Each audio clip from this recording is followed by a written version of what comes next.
Forgiveness is often easier said than done. Find out why on today's Faithful and True podcast.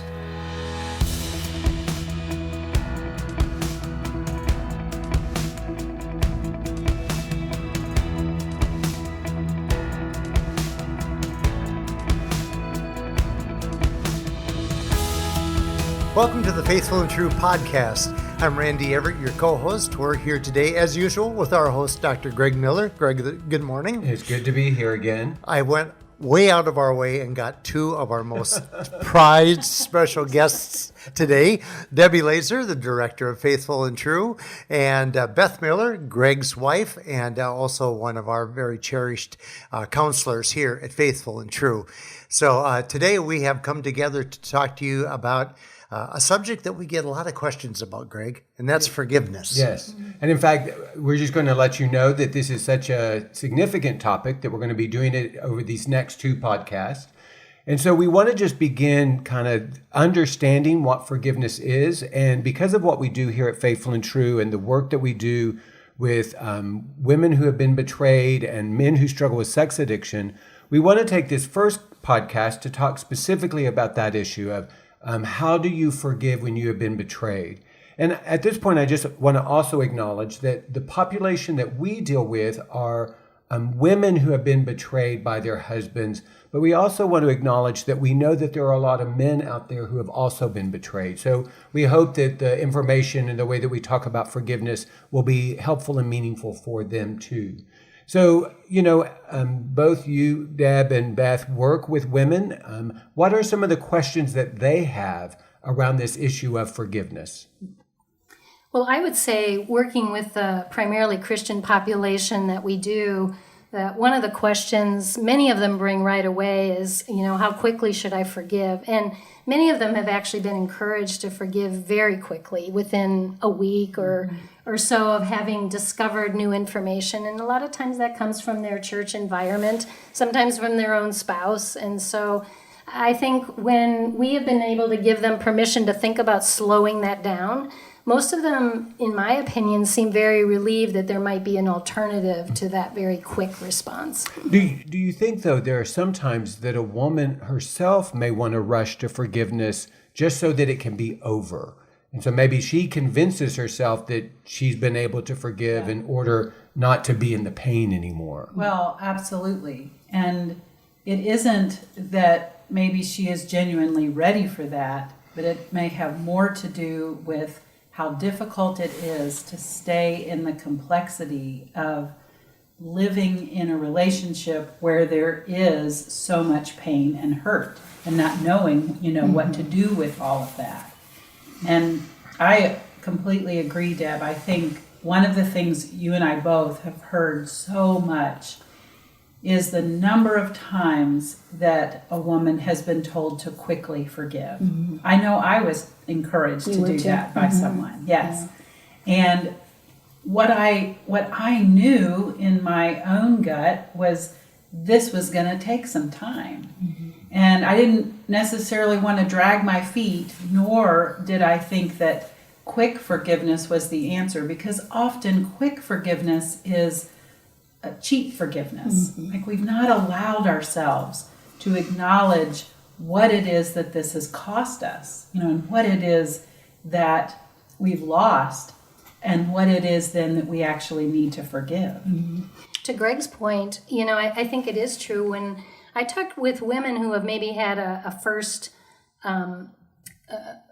information about pornography use in their marriage, or even a first affair early on in marriage. There's oftentimes a very quick, let's forget this and move on. Mm-hmm. And I think there is a desire that they want to try to make things better. And I think the reasons are good sometimes to try to do that. And oftentimes then those are the women we see back years later mm-hmm. when nothing has changed. There hasn't been enough help, and the behaviors have continued. Right. So I think you're right. It's sometimes it's a conscious decision, like I don't want to deal with this pain, and let's just act like it didn't happen. I think other times it is a decision that, well, it is the first time, so let's mm-hmm. see if we can't move through this and get back to something, more normal for us. And then there are the ones who are encouraged too fast to forget and forgive, which doesn't allow us the process of moving through that grieving of what we've lost. And as we said, we first of all have to know what we're forgiving. Right. And in these relationships where there's been betrayal, we almost always find that all the information is not out early on. It usually comes out piecemeal.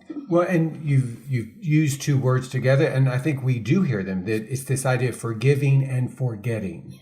And in some ways, we misunderstand what forgiveness is if we believe I've only forgiven if I've forgotten. And the reality is forgiving can occur and maybe can only occur as I remember.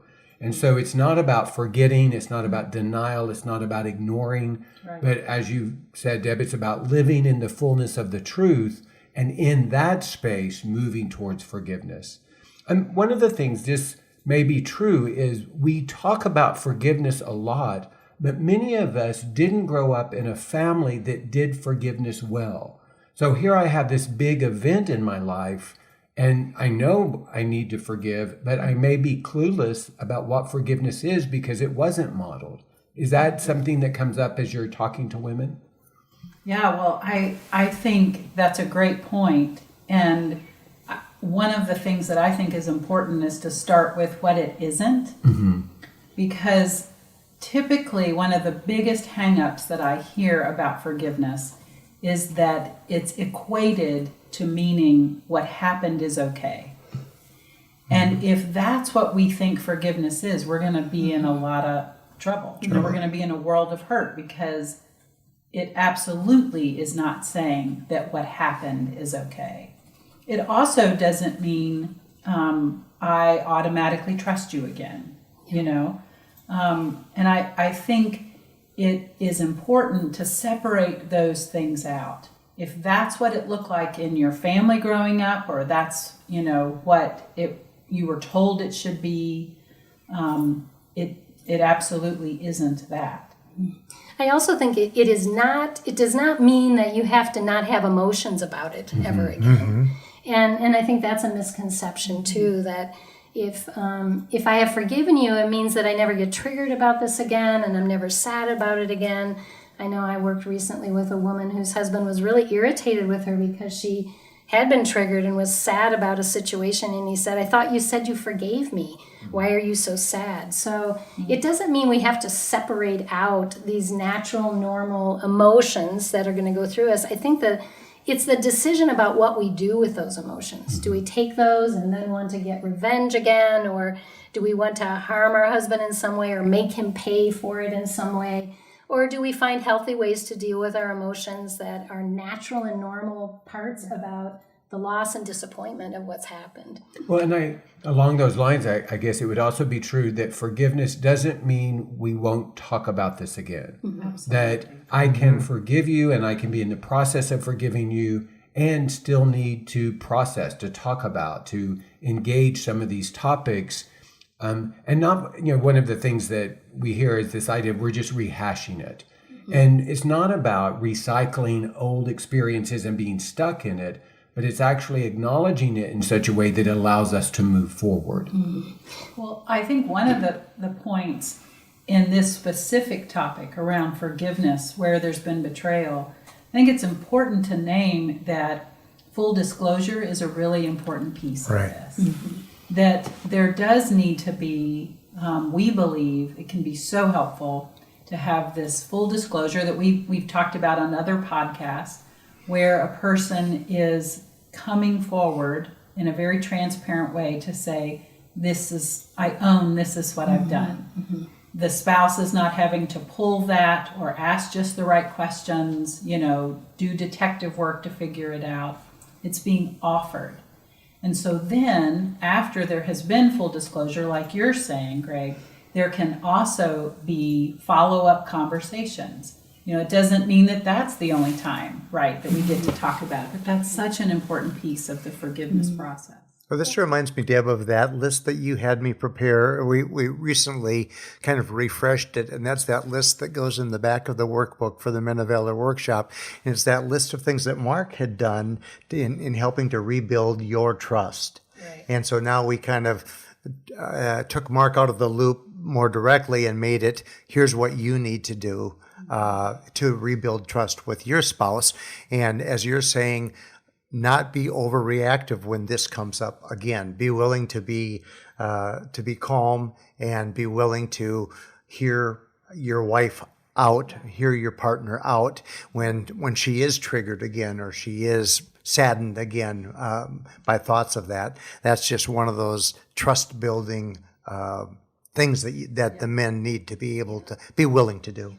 And it's good to keep remembering, as you said earlier, Beth, that building trust is going to be a separate movement forward from forgiveness. But it's true that a lot of things we're doing in building trust is also building safety, to talk about things in the past. And I think, as you were saying, Greg, we don't want to just forget the past, because our belief is that one of the ways we heal together is to understand. And understanding means that we, as wives, will also be educated about addiction and why someone chooses the behaviors they do. That's a part that eventually will allow, as we say, to depersonalize it, or to really know it's not about me and who I am or what I haven't done or I have done. It's really about a lot of older pain in someone's life. So I find that, again, it's not necessarily a part of the forgiveness process. It can be, though, a way to keep moving forward when there has been full disclosure, eventually forgiveness about that behavior, and then conversation about the past and what led to certain things, for both of them to understand and be able to talk about things they probably have never talked about before. Well, and part of what I believe is, in order for there to be forgiveness, there must be truth. Forgiveness comes out of that place of truth. And if I'm in either blame or shame, I'm not in the truth.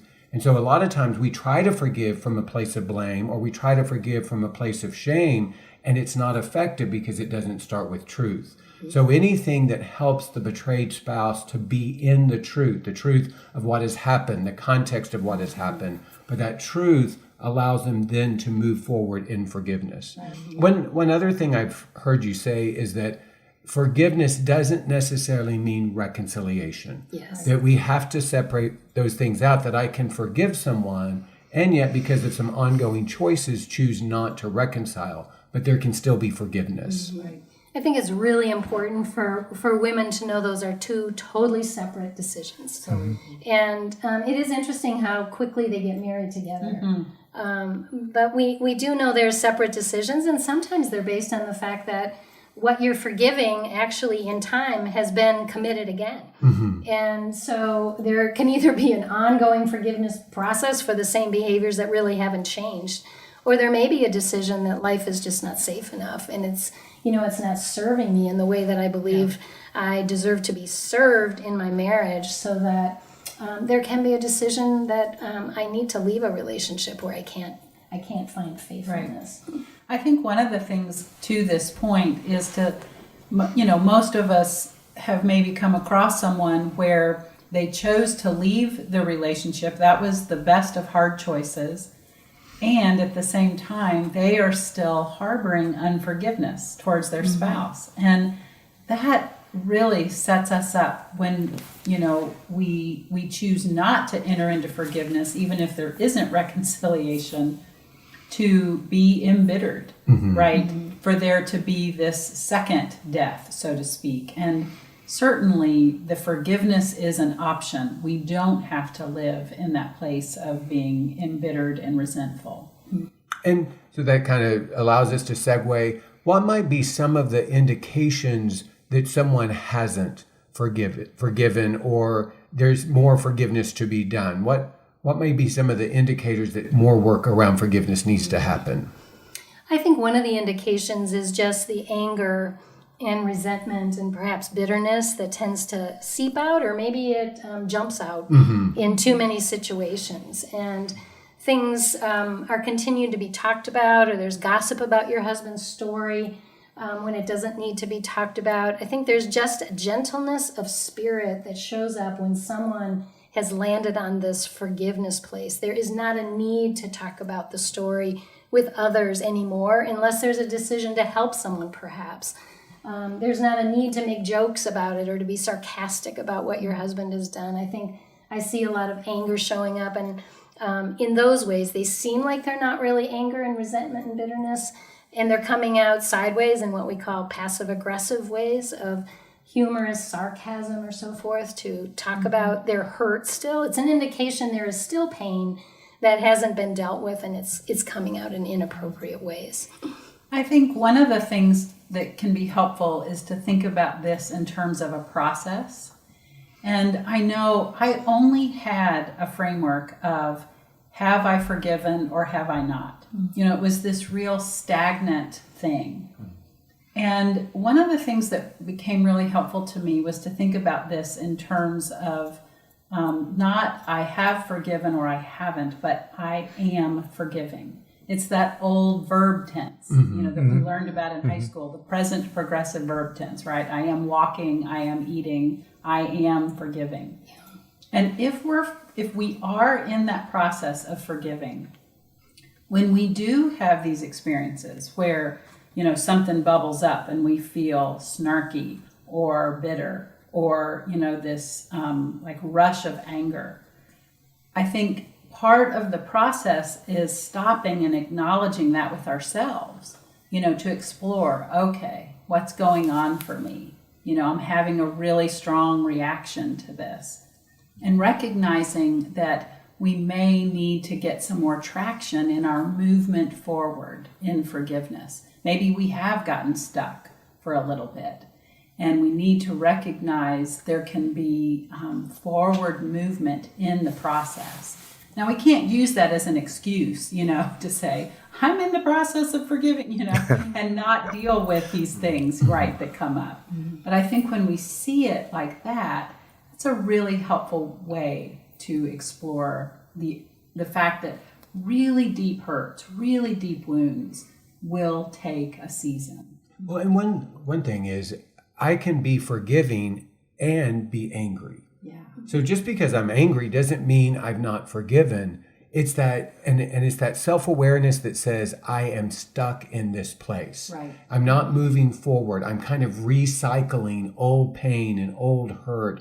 And like you said, Deb, it leaks out in ways that impacts the relationship. And I do think that bitterness is a great indicator that there's been unforgiveness, because it's like an old wound that's gotten infected and just gotten worse. Even though it's underneath the surface, it may not be as obvious, but when it gets bumped up against, we immediately go to that place of resentment and bitterness. Right. So what's interesting is one of the things that we can help people with is that self-awareness. Where am I in this process? How do I respond when things come up? What's my reactions when I get triggered? Those types of things. I found in working with women that with so many things in our process, we can't have an agenda for them and even expect certain things to happen in a certain timeline. What I've found is that when a woman has done enough of her work, meaning she has enough community to talk through things, to talk about her fears, her disappointments, her anger, to be heard about so many of those things, she begins to know when she's ready to move on. And, just so you know, time-wise, I find that usually isn't for maybe 18 months to 2 years. That's kind of when I see that show up and be authentic. And sometimes when I've noticed that someone feels stuck with where they are and they really want to move forward, that's when I will say, do you think you're ready to start thinking about forgiveness? Usually they'll say, I've been wondering about that. Right. Yeah, the stages of forgiveness. Right. Yes, right. And then we talk a little bit about, what it is and what it isn't and where they are in their thinking process and how they might move forward with a forgiveness. And that, I just want to acknowledge how helpful that is after you've heard a woman's pain. You've validated her heartache, right? Yes. And what I hear in that is that you aren't rushing to hold this idea of forgiveness up for a person. And that's where I think there's been so much hurt and woundedness, where a counselor or a pastor, someone has brought it up in the first week. And you and I have heard those stories. Yes, where in a first session, a counselor or a pastor turns to a woman and says, can you tell him now that you forgive him? And we just, my heart is so heavy to hear those stories because it doesn't validate the significant heartache and the fact that this will take some time as she is doing her work to absolutely get to that place and being able to move into it. You've probably had, clients you work with too, Beth, where they've come and they have had an earlier experience of forgetting quickly. Yeah. And, like I was talking about earlier in a first experience or so, and have come back and actually share that part of their story now that they're working with us on a relapse or, another round of acting out. And she'll say, what I know is I forgave way too quickly and I'm not doing that again, and she doesn't really know what she'll do differently. She just knows that what she did that time didn't work. And I think that's what we mean when we say cheap forgiveness. Right. It's not good for the other person either. It's just not good for the two of them healing in ways that... Well, and this is one of those places where our stories show up. If I grow up in a family where we didn't talk about difficult things, where it really was a pattern of just move on, and this thing happened in the family, but we never discussed it again, it makes perfect sense that I find myself as an adult in a very similar situation, falling back into those old patterns. Yeah. So anytime we are able to remind people there is a different way, it may be unfamiliar, but there are these ways where you can talk about it and be safe. One of the things I'm hearing is, and the man has a role in this, the person who betrayed has a role, because he can be that safe presence. So when it comes up again, I can hear you. I'm not pushing you to forgive. I'm allowing you to be where you are. And the more I'm able to do that, then the more possibility there is for forgiveness. And Greg, in your experience with Beth, do you recall when you felt like you were finally forgiven? Well, I think it's an ongoing process, and it is an interesting dynamic. I can't think of a time where I thought, whoo, we're done. No.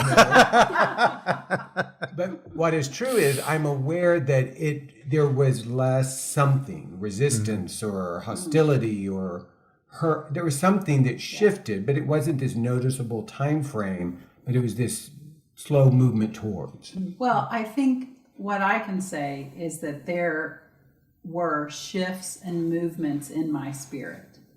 And as, like you said, as a woman is doing her work, that movement comes. And I think it is sacred, holy movement. And there are times that I also just want to say that, while I absolutely believe we have choices in this process, I think one of our choices can be sitting with God and saying, God, I don't even know how to do this.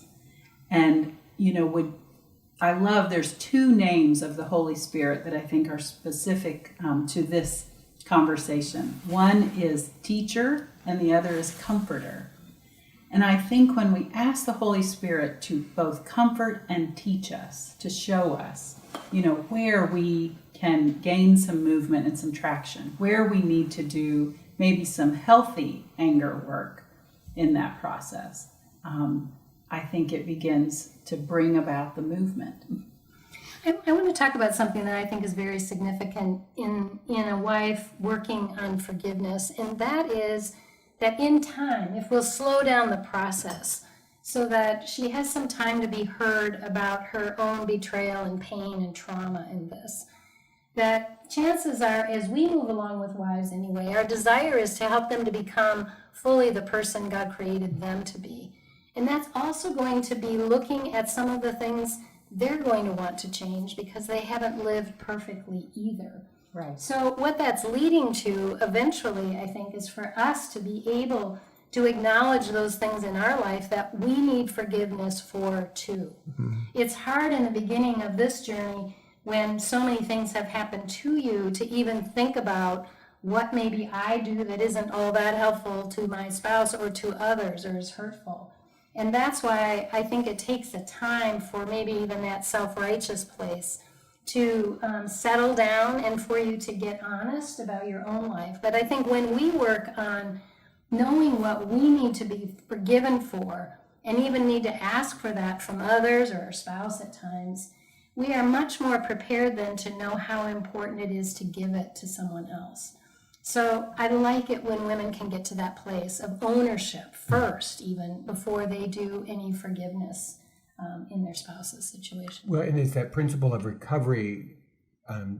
Don't compare, identify. And so we can easily start that comparison place of, well, I didn't do this and I would have never done this. And that will eventually keep us stuck. But if, like you said, I can begin to identify, how have I hurt others? How have I not been faithful in relationships? How have I used words to be betraying of someone? You know, when I start to identify whatever that may look like, then that frees me up to be able to forgive, which is a great segue to our next conversation where we continue. And what we're going to be talking about in the next podcast is this idea of, from the model prayer, forgive us our trespasses as we forgive those who trespass against us. And the model prayer indicates that we begin with that ownership piece, like you identified, and then we move towards how we have been hurt. But we got to start with how we've hurt others. I have to say one more thing though before. Okay. I can see that we're. He just gave the perfect podcast teaser, and I was just going to Here's where I'm wrap it worried up. about, is Okay. because of what I said, there will be women out there that are assuming that makes them responsible for what their husbands do. No, And great. it's not. Learning to own things in our own life has nothing to do with taking responsibility for other people's behaviors. Well, in fact- I just want to make sure. Yes. I'm hearing all that out there, okay?